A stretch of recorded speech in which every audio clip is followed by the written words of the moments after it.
Maayong adlaw kaninyong tanan nga nagpaminaw karon, ning tulumanon kini ang akong suliran.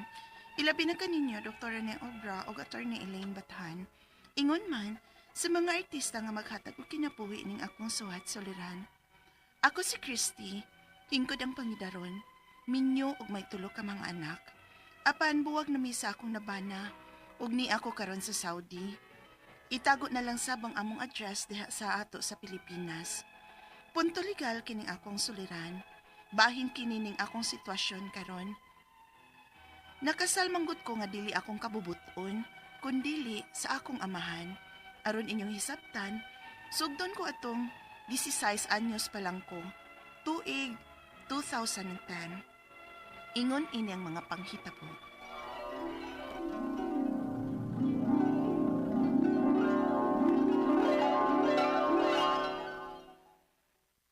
Nay, nalagi tayo bagong silingan, no? Kaysa man na sila. Mga dayo man na sila din sa ato, day. Ambot kung taga diin na sila gikan. O man ko kailaan na ilang mga nao. Mao ba, Nay? May unta kon mga maayo lang na silang mga tao, no? Kay lisurag makasilingan tagdili na ito ikasinabot, uy. Pero murag okay naman siguro na sila. Kay gika-istorya-istorya naman gani na silang tatay nimo. Ha? Mao ba, Nay? Og nalimot ko kinsay panganan ng may edad na diha nga kanunang ikatabi ni papa nimo. Yan na nang nasulti nako. Nalimot lang sad gid ko eh. May noon nga okay ra din ang bag-o na tong silingan, Nay.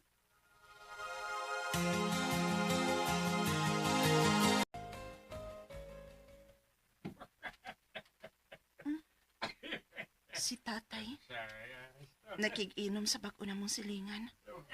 Suod na gid kay sila. May lain mga hamto nga lalaki nga miduol nila. Sakop ka na silang pamilya.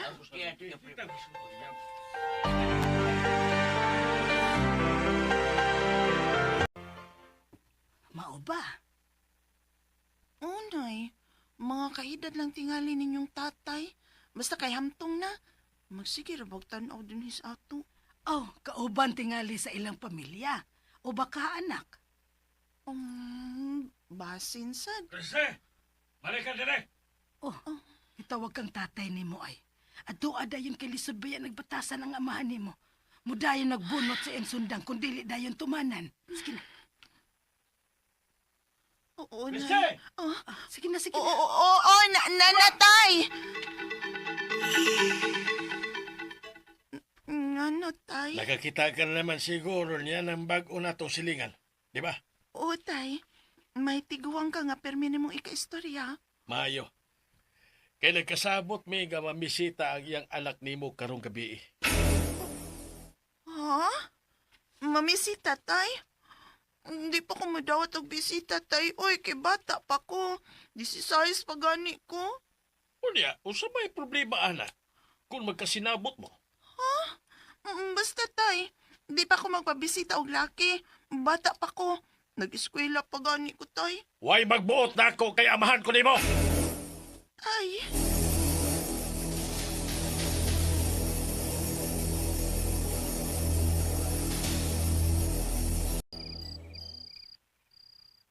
Ikaw day mamisita na ako. Oo, Chris. Hilton akong pangan. Pila na imong edad? 40 na ko.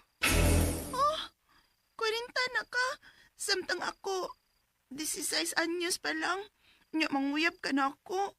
Ayaw pagsupak ha, Kriste! Ayaw pagsupak! Tay, O nagkasabot na kami sa amahan ni Hilton nga ipakasal na mo. unsa?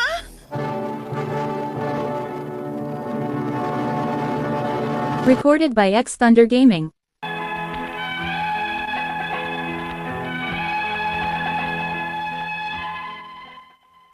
Nataw ko nung kung hawa marehistro, why birth certificate, maong dihang gisabot ko pakasal sa akong amahan sa anak sa bag-o na mong silingan nga magguwang kaayo na ko og edad, gipabuhatan ko sa akong amahan og birth certificate. Ilang gipiki ang akong edad. Gi-18 nila aron makasal mi. Wa gyud ko'y nahimo kay lain og batasan ng akong amahan kun maoy supakon.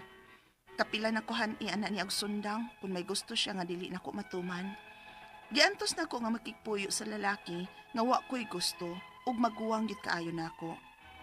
16 pagud ko dihang gikasal mi ug siya 40 na.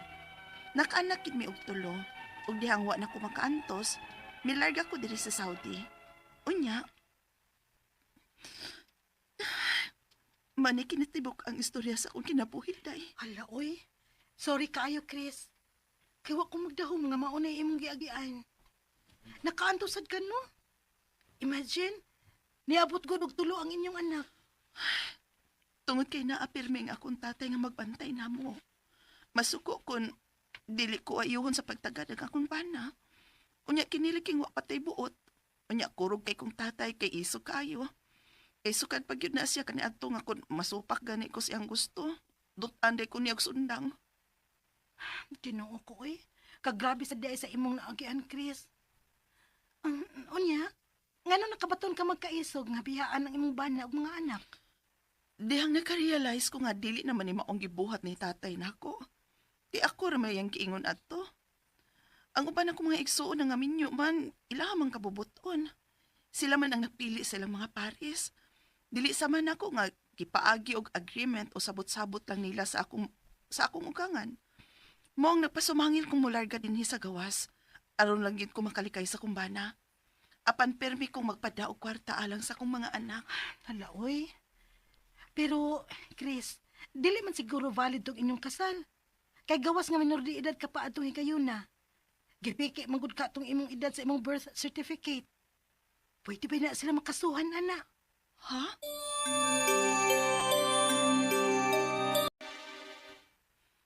Nay, kumusta mang mga bata?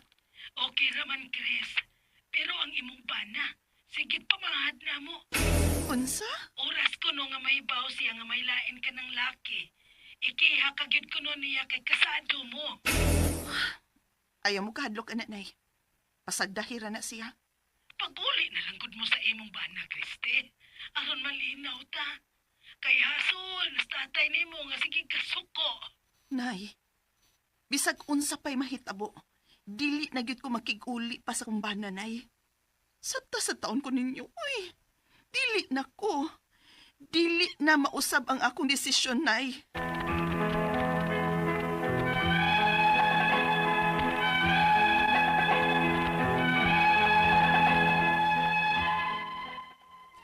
Sa pagkakaroon, niya paghapon ko sa Saudi, wa pa ko'y plano nga mopauli niya sa Pilipinas. May mga nanguyab, apan murag na trauma pa ko sa nahitabo sa kong kaminyoon nga tinuyo. Ang akong mga pangutana mao kining mosunod. Unang pangutana, wa kuno ko marehistro pagkataon nako.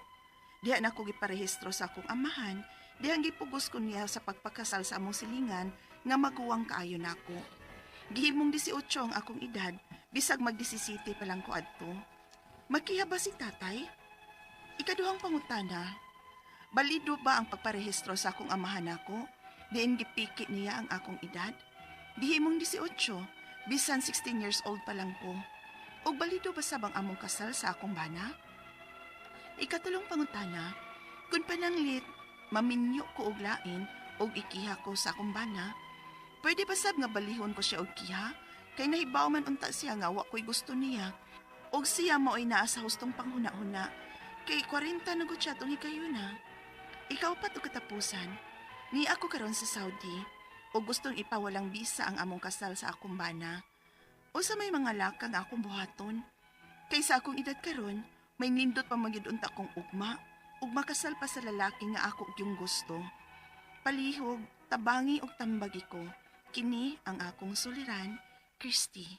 Maayong adlaw mga suking tigpaminaw kini si attorney Elaine Batan. Og kinisab si Dr. Rene Obra. Karong adlaw kami sa ko ang partner ang muhatag ninyo og tambag tubag solusyon kalinawan sa inyong mga pangutanag mga problema ang may punto legal. Punto medical, psychological, emotional, behavioral o mga problema sa mga ginadiling drugas. Ay nagdugaya ipadala ang inyong suwat sa suliran_612@yahoo.com or sa atong Facebook account kini ang akong suliran official writers page. Pwede sa datong ipadala sa 3rd floor, Jose R. Martinez Building, Osmeña Boulevard, Cebu City. Kumusta man ang atuang mga suking tigpaminaw nga naa silahang mga panimalay, silahang opisina, silang mga tindahan, no, nga nagpabisi pero naminaw gihapon sa atuang drama. Ang mga naminaw na to via YouTube, sa atuang Facebook account. Thank you kayo ninyo and a big thank you sa mga nag-like ug nag-follow na to, no, sa mga personal nga Facebook account. Kang Dr. Rene Obra kana naka white blazer ug ako ang Facebook account is Elaine Tantenco Bathan ug Attorney Elaine on Instagram. Sa mga wala pa nag-like ug nag-follow para makakita pod mo unsa may naong aning Dr. Obra. Gwapo man di ay. Gwapo, ayun ako mama, tani nga gwapo ko. Ihon po to akong mami, gwapa ko.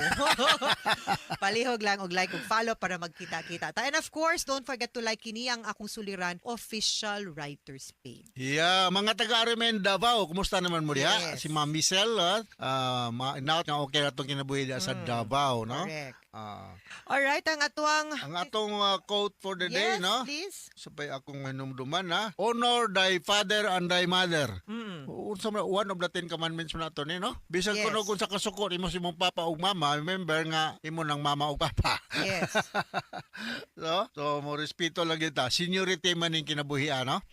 Dili kay mga bugambog nita kay asa kay tag nakuha nga kurso nya, dili na lang nimo tagdon ng imong mga elder members of the family, no? Karon ato ni naobserbahan ako nga tagsa na mga bata ang mobles, no? Ambot sa inyo. Tinood, I agree. Murag- I agree. murag Pero nawa kami, na tong blessing. kami paaminon gud mi. Paminon gino. Mabunalan mi sa una, Dok. Oh, di mo amin. Ay respeto. Oh, mao gyud. Kay that is really a sign and ako malipay kay kung anay makakita kog mga batan-on karon nga mo amin. Oo. Because that is really a sign of respect. That trait is really kanang Pilipino kaayo. So manghinaot unta ta kani opportunity ni nato mapahibaw ug mag-remind sa mga ginikanan in town. Sa una ang po ug opo kami. Oo. Kay especially kami, Dok, kay Tagalog man ako ang mami. Mao Kapampangan nang na man. moy So, po. ay mapilpilan may guway po or opo. Oo. Kana po ug opo gyud mi unya. By the way, ato ni unsa may diferensya og po ug upo? Shortcut. Shortcut ang po. Po, shortcut na ang po, ang opo gyud na ang sakto gyud, Oo. Actually, oo po gyud na. Yes po. Yes po. Oo po. Pero kanang shortcut man, sign of opo. respect, no? Kung Sign of gi-shortcut respect pa yun. gyud po pag yun. Yes. Yes. Okay. Ang atong mga i-great karon. Ang Yes. by the way, ang atong magtatampo si Christy, no? Taga Pinungahan, Cebu, no? Yes. Musta naman si Winnie Rosoros sa Pinungahan.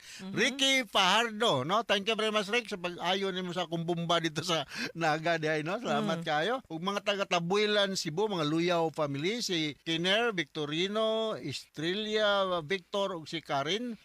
Di si Mistro sa mga taga Brotherhood Health Center Basak sa Nicolas ning Dakbayan sa Sugbo, si Doktora Priya Basi, mga Morillo family, mga Morillo, mga Balaba, Alminia Navarro, Acosta, Abus, Mirapuentes, Leonardo, Jimenez, Giruga, Fornilios, Liaguso, Ponce ug Cruz. Ug mga taga staff sa Psychiatric Facility diin affiliated ko ning mga psychiatric facility ato sa Psycher na naimutang sa Brotherhood Basak sa Nicolas ning Dakbayan sa Sugbo, no?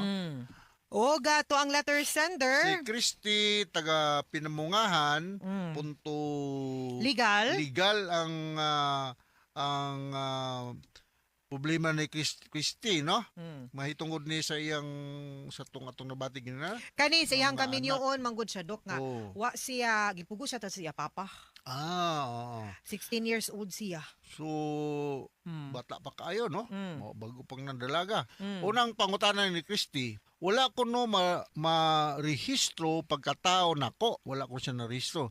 Diha nako giparehistro sa akong amahan, dihang gipugos ko niya og pakasal sa among silingan nga magguwang kaayo nako. Gihimong 18 ang akong edad bisan og 17 pa ko adto. Makiha ba si tatay? Makiha ba ko remember atong quote na diha, honor thy father and thy mother, pero makiha ba ko yan tatay ato ni? Well, for falsification of documents, yes, because kaning mga applications na to for marriage license dinha sa local civil registrar, ang kanang ato ang marriage certificate, these are documents under oath. and dili ta pwede mo simulate or musuwat og mga bakak or kanang mga dili tinuod, no, or mugna sa birth certificate, marriage certificate, death certificate, or applications for marriage license. So dako og yun ng kalapasan sa balaod, that is even a criminal nga offense. So pwede gyud nato siyang makihaan, but more importantly ang kanang imuhang kasal ma-question gyud na. Kay anybody nga gikasal below 18 invalido ba tani? Dili pwede makasal. Ang pwede Di- ra gyud di- makasal 18 years old up. Nga 18 to 21 years old dapat na ay parental Parents consent. consent. 21 to 25 parental advice. Okay? Ikaduhang pangutana, balido ba ang pagparehistro sa akong amahan nako diin gipiki niya ang akong edad? Gihimong 18 bisan 16 pa lang ko adto. O balido ba sab ang among kasal sa akong bana? Number 1, of course, dili siya valid kay fake man. And number 2, ang katong pagparehistro dili gyud valid kay fake man, di man sakto, no? Anything that is fraudulent and dili kanang sakto or false, no, nga entry sa ato ang records, null and void man gyud na unya. Ang ato ang balaod nag-ingon man gyud nga dapat maminyo 18 years old and above, no? So dili gyud valid ang imuhang kasal. Kaso lang kung narehistro tong imuhang marriage gyud, meaning nakalusot gyud mo para ma-declare kinahanglan siya i-declare by the court as null and void. It has to undergo a declaration of nullity of marriage. Okay. Sunod nga pangutana, kung pananglit maminyo ko og lain og ikiha ko ang akong bana, pwede ba sab nga Ikiha siya sa iyang bana? balihon ko niya og kiha kay nahibaw naman unta siya nga wala ko'y gusto niya og siya may naa sa hustong pangidaron kay nako kay 40 years old naman siya atong higayuna. Okay.